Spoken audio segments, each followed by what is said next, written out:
Hello, চলে এসেছি তোমাদের জন্য নতুন একটা ভিডিও নিয়ে। আর গরম কেমন পড়েছে আগে বলো তোমাদের ওখানে? ঠিক আছে, আমাদের এখানে তো ভাই মিক্স ওয়েদার। আমি সল্ট লেগে থাকি, তো সল্ট লেগে মিক্স ওয়েদার, কখনো বৃষ্টি হচ্ছে, কখনো ঠান্ডা পড়ছে, কখনো গরম পড়ছে। তো এইরকমই ভাই চলছে। তোমরা আমাকে জানিও তোমাদের এরিয়ায় কেমন গরম বা কী চলছে। গরমকাল তো অলরেডি চলেই আসলো। আর বাকি আজকের ভিডিও যেটা নিয়ে হচ্ছে যে আমি কিছুক্ষণ আগে ওয়েলিংটন থেকে ঘুরে আসলাম। তো ওয়েলিংটন গিয়েছিলাম হচ্ছে, ওয়েলিংটনে আমার কিছু কাজ করানোর ছিল বাইকের। মেনলি হচ্ছে বাইকের আমার পেছনের যে র্যাকটা ছিল, মানে যেটা স্যাডেল র্যাক, যেখানে আমি লাগেজ ক্যারি করি, ওইটা বেঁকে গেছিলো। বেঁকে বলতে হালকা ডাউন হয়ে গেছিলো পেছনের দিক থেকে, তো ওটা একটু সোজা করানোর ছিল। ওটা ছাড়া আর একটু স্ট্যান্ড, বাইকের যে স্ট্যান্ডটা আছে ওটাও একটু বেন্ড হয়ে গেছিলো, ওটারও কিছু কাজ করানোর ছিল। ঠিক আছে, তো সামনে আমার একটা খুব বড় রাইড আছে, বলতে পারো প্রায় 3.5 থেকে 4,000 কিলোমিটার একটা রাইড হতে চলেছে। 3.5 হবে আই থিঙ্ক। এবার সেই রাইডের জন্য বাইক ভাই তেমনভাবে প্রিপারেশন করতে হবে। ওই জন্য বাইকের কাজ অলরেডি চলছে টুকটুক করে। একটা দুটো অফিস যেদিন যেদিন ছুটি আছে সেই দিন একটা করে কাজ করাচ্ছি। আজকের ওই কাজটা করানোর ছিল ওয়েলিংটনে, যে দেন ওয়েলিংটনে বাইকের জন্য কিছু কেনাকাটাও করা ছিল। তো বাইক খুব তাড়াতাড়ি সার্ভিসে যাবে, আর এবারে ভালো মতো সার্ভিস হবে, কারণ আমার গাড়ি অলরেডি 42,000 চলছে। 42,000 তেমন মেজার কিছু গাড়িতে চেঞ্জ করা হয়নি। তো বলতে পারো প্রায় সব কিছুই চেঞ্জ হতে চলেছে গাড়ির, মানে ইঞ্জিনের যা যা লাগে, মানে চেন স্পকেট ধরো, এইদিকে তোমার ক্লাচ প্লেট হয়ে গেল, দেন ইঞ্জিনের কম্পোনেন্টসের তোমার মোবিল ফিল্টার থেকে বলো, এয়ার ফিল্টার বলো, ব্রেক বলো, সব অনেক কিছু চেঞ্জ হতে চলেছে। সেটা যখন সার্ভিসের ভিডিও বানানো তখন তোমাদের বলবো সবই। তো আজকের কী কী কিনতে গিয়েছিলাম সেটা একবার তোমাদের দেখিয়ে নিয়ে আগে। এই দেখো, এখানে সব ঢেলে রেখেছি আমি। এটা হচ্ছে চেন স্পকেট। তো এটা আমার নিয়েছে হচ্ছে 838 টাকা, হন্ডার জেনুইন চেন স্পকেট। এই দেখো, তোমরা জানো আমি মেঘালয়তে যখন গিয়েছিলাম তখন আমি চেঞ্জ করেছিলাম, বাট ওটা হন্ডার ছিল না। তো ওটাকে আমি রিস্ক নিচ্ছি না, এবারে চেঞ্জ করে আমি নতুন মাল লাগাবো। দেন এটা হচ্ছে মোবিল এই, হ্যাঁ, তো এটা হচ্ছে ফোক অয়েল। ঠিক আছে, তো ফোক অয়েল নিয়েছি আমি 20W 175 ml-এর। এটা একটা 350 ml-এরও আছে, আমার বাইকে লাগে হচ্ছে 155 ml করে। তো মানে 350টা নেই বলে আমাকে এইটা দুটো নিতে হয়েছে। এগুলো নিয়েছে হচ্ছে তোমার 80 টাকা করে, 80 160 টাকা নিয়েছে টোটাল। দেন এটা হচ্ছে বাইকের ব্রেক শু, পেছনের ব্রেক শু, এটা নিয়েছে 260 টাকা। আর সামনের ব্রেক শুটা ছিল না ওদের কাছে স্টকে, তাই নিতে পারিনি, তো সামনেরটা পরে গিয়ে চেঞ্জ করবো আমি। দেন এটা হচ্ছে মোবিল ফিল্টার, যখন আমি মোবিল চেঞ্জ করি এটা চেঞ্জ করে নিই তার সাথেই। এটা হচ্ছে এয়ার ফিল্টার এবারে চেঞ্জ হবে, কারণ আমি সিকিম যাওয়ার টাইমে লাস্ট এয়ার ফিল্টার চেঞ্জ করেছিলাম। যেহেতু নতুন রাইড হতে চলেছে তাই নতুন এয়ার ফিল্টার চেঞ্জ করছি। যদি রাইড না হয় তাহলে আমি প্রত্যেক 7,000-এ এয়ার ফিল্টারটা চেঞ্জ করে নিই। দেন এইটা হচ্ছে ইঞ্জিন অয়েল, আমি ইউজ করব ক্যাস্ট্রল পাওয়ার 1 আলটিমেট।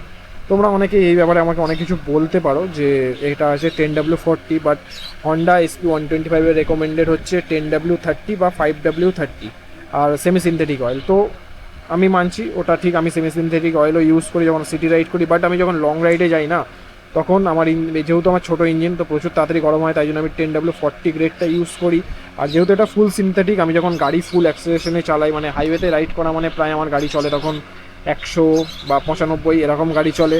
তো সেই ক্ষেত্রে আমার ইঞ্জিনকে প্রচুরভাবে এই অয়েলটা প্রোটেকশন দেয়, তাই জন্য আমি এটা চুজ করেছি। বাট আমি বলছি না যে হ্যাঁ তোমরাও চুজ করো, তোমাদের যেরকম রিকোয়ারমেন্ট বাইকের সেই হিসাবে তোমরা চুজ করতে পারো। আমি মডিউল 5100 ইউজ করেছি, ওটা সেমি সিনথেটিক অয়েল, ওটাও ভাই মারাত্মক ভালো, তো ওটাও তোমরা ইউজ করতে পারো। দেন এটা হচ্ছে মোটোম্যাক্সের সাইনার, মানে বাইকের পলিশ বলতে পারো। তো এটা নিলেও আমার ওই অ্যারাউন্ড 99 এরকম, 99 টাকায় নিয়েছে। তো এটা নিতে, এটা খুব একটা ভালো প্রোডাক্ট। তোমাদের যাদের মানে গাড়ির শাইন চলে গেছে তারা এই প্রোডাক্টটা ইউজ করে দেখতে পারে, খুব ভালো। আমি পরে তোমাদের একবার ছোটো রিলসের মাধ্যমে দেখিয়ে দেবো এই প্রোডাক্টটার কেমন ইউজেস। দেন হচ্ছে WD-40, এটা হচ্ছে খুব একটা কাজের জিনিস। তুমি এই জিনিসটা বাইকের যে কোনো মুভেবল পার্টস বলো, দেন সুইচ হয়ে গেল, তারপর যে কোনো জায়গায় জং ধরছে সেই জায়গাগুলোতে তোমরা এটা ইউজ করতে পারো, এটা খুব কাজের জিনিস।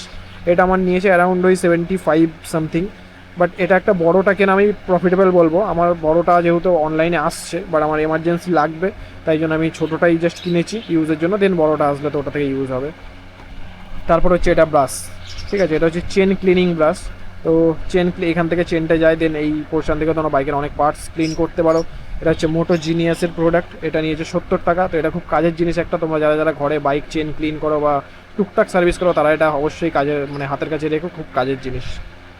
তো এই হচ্ছে আপাতত প্রোডাক্ট। আরও কিছু কিছু কেনার আছে, সেগুলো কিনবো আস্তে আস্তে, মানে সব কালকে গিয়ে পাইনি। বললামই তোমাদের যে অনেক বড় রাইড হতে চলেছে এর মধ্যে। তো মোটামুটি পাহাড়ে রাইড হচ্ছে, কোথায় রাইড হচ্ছে সেটা আস্তে আস্তে বলবো তোমাদের ক্রমশ প্রকাশ্য। তো এর মধ্যে তো আরও কিছু জিনিস অ্যাড হবে, যেমন ক্লাচ প্লেট নতুন কিনতে হবে, পেছনের ড্রাম রাবার যেটা বলে ওটাকে কিনতে হবে। এগুলো আমি কালকে পাইনি ওখানটায়, ওই জন্য আর নিতে পারিনি। তো এগুলো আবার একদিন নিতে হবে, কারণ সার্ভিস কিছুদিন পরই গাড়িটা চলে যাবে। তো সার্ভিসে ভাই এবারে প্রচুর খরচাও আছে, প্রচুর জিনিসপত্র চেঞ্জ হবে, বাট গাড়ি বলতে পারো পুরো নতুনের মতন হয়ে যাবে। ঠিক আছে, বাকি এবার চলো তোমাদের দেখাই যে ওইখানে ওয়েলিংটনে গিয়ে আমি কী কী কাজ করিয়েছি গাড়িতে। চলে এসেছি এই যে ওয়েলিংটনে, আর এসেই গাড়ি খোলাখুলির কাজ শুরু হয়ে গেছে অলরেডি। পেছনে স্যাডেলটা খুলে নিয়ে যাওয়া হবে দোকানের ভেতর, ওখানে কাজ হবে। তো এই যে খোলা হয়ে গেছে, এবার চলো দেখি কীরকমভাবে কাজটা হচ্ছে আজকে। এই দুখানা ক্ল্যাম্পকে কেটে নেওয়া হচ্ছে, যে ক্ল্যাম্পগুলো মানে বডির সঙ্গে জয়েন্ট থাকে, তো ওগুলো প্রচুর পাতলা ছিল। তারা ওগুলো চেঞ্জ করে আমাকে মোটা ক্ল্যাম্প দিয়ে দেবে এবার, যাতে আর বেন্ড না হয়। বাট সাজেস্ট করলো আমাকে যে এই পুরো স্যাডেলটাই চেঞ্জ করে নিতে, যেটা করবো পরে। খুব সাবধান করে আস্তে আস্তে কাটতে হচ্ছে এটা, কারণ কী বলতো এই জিনিসগুলো হ্যান্ডমেড, তো একবার মানে ঝালাই করে তৈরি হয়ে গেলে সেই জিনিসগুলোকে আবার রিমডিফাই করা বিশাল চাপের ব্যাপার হয়ে যায় এখানে, আর সেটা অতটা মজবুতও হয় না, যেটা দাদা আমাকে বললো। তো ভাবছি দেখি এই চিপটা আপাতত করে আছে, কারণ অলরেডি প্রচুর পরিমাণে খরচা হয়ে গেছে, তাই এটা নিয়েই যাচ্ছি। তো দেন ঘুরে আসার পর একবার ভাবনা চিন্তা করবো চেঞ্জ করে নেওয়ার, কারণ নতুন ওটা করলে আবার আমার 3 বছর চলে যাবে মোটামুটি। এটাও অলরেডি 2-2.5 বছর হচ্ছে। কাটাকুটি করা হয়ে গেছে, এবার মাপ নেওয়া হচ্ছে। আর যে ক্ল্যাম্প দুটোতে মানে নতুন ক্ল্যাম্প দুটো, এই দেখো কতটা মোটা আগের থেকে, এর মধ্যেই আবার ঝালাই করা হবে। তো ওটাই অ্যালাইনমেন্টটা ঠিকঠাক করা হচ্ছে এবার। অ্যালাইনমেন্ট আবার ঠিকঠাক বসে গেলে দেন ওটাকে ঝালাই করে নেওয়া হবে, কারণ নিচের কোনো পার্ট চেঞ্জ হচ্ছে না, খালি ওই দুটো মানে চেঞ্জ হচ্ছে। তো তাই অ্যালাইনমেন্টটা ঠিকঠাক করে করতে হবে। আর কোথায় কাজ করাচ্ছি আজকে তোমাদের একবার দেখিয়ে দিই চলো। তোমরা চেনো অনেকেই, বাট এটা হচ্ছে চ্যাম্পিয়ন আয়রন ওয়ার্কস। ঠিক আছে, তো এই আমার এই যে একটা যেটা এখান থেকে বানানো হয়নি, বাট এখানে প্রচুর ভালো কাজ করে। তো সবাই এখানে এসো গাড়ির কাজ করাতে, মানে একদম পারফেক্ট কাজ করে দেবে তোমাকে। মাপ নেওয়া তো হয়ে গেল, এবার ঝালাইয়ের পালা। তো দেখো বসিয়ে নিয়েছে, দেন এবার ঝালাই করে দিচ্ছে যে ঠিকমতো অ্যালাইন করে, দেন তারপর কমপ্লিট হয়ে যাবে। তারপর মানে পেন্ট করবে কিনা জানি না, কারণ অলরেডি এর মধ্যে রং মারা আছে। একবার জাস্ট যদি পেন্ট না করে আমি ঘরে গিয়ে একবার রং মেরে নেবো, আমার কাছে কালো রং আছে। ওই যে রেডি হয়ে গেছে, আর এখানে রঙও করে দিয়েছে। তো রঙটা শুকিয়ে গেলে তারপর ফিটিং হয়ে যাবে এবার। ঠিক আছে, বলা এই যে এবার ফিটিং করার পালা চলছে। তো ফিটিং হয়ে গেছে অলরেডি। আর হাইটটা দেখতে পাচ্ছ যে আমার যে পেছনে যে ব্যাক কী বলে এটাকে গ্র্যাব হ্যান্ডেলটা আছে, তো গ্র্যাব হ্যান্ডেলের সিমিলারই হয়েছে। আগে ওরকমই ছিল, বাট ওখান থেকে এবার অনেকটা নিচে নেমে গেছিলো। বাকি তো ঠিকঠাকই লাগছে এবার। এটা প্রচুর মজবুতও আছে, অনেকটা মোটা এখানে। এই যে এই ক্ল্যাম্পটা মানে তৈরি করেছে, তো এই ক্ল্যাম্পটাই স্ট্যান্ডে এবার ঝালাই হবে। অঙ্কিতকে দেখো মানে মন দিয়ে কিছু একটা দেখছে। অঙ্কিত কাজ শিখছিস?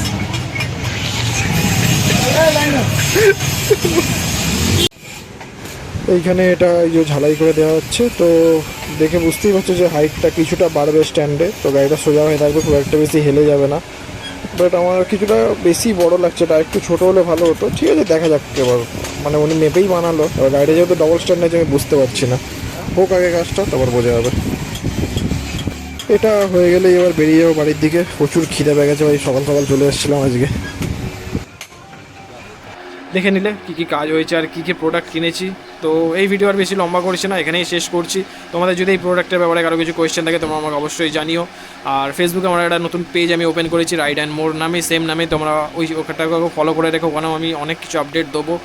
বাকি আরও তো বললাম, এবার সার্ভিসে যখন যাবে তখনও মানে গাড়ির সঙ্গে আরও কিছু নতুন প্রোডাক্ট অ্যাড হতে পারে। দেন টুকটাক এখনও অনেক কাজ আছে গাড়ির মধ্যে করাতে হবে। তো মোটামুটি আমার হাতে এখনও 2 সপ্তাহ কমে টাইম আছে, মানে গাড়িটা পুরোপুরি রেডি করে নেওয়ার জন্য, রাইডের জন্য। কারণ এবারে রাইড ভাই মারাত্মক কিছু হতে চলেছে। তো অপেক্ষায় থাকো, আমিও অপেক্ষায় আছি আমার নিজের রাইডের জন্য। চলো আজকের এখানেই শেষ করছি, দেখা হবে নতুন কোনো ভিডিওতে। টাটা।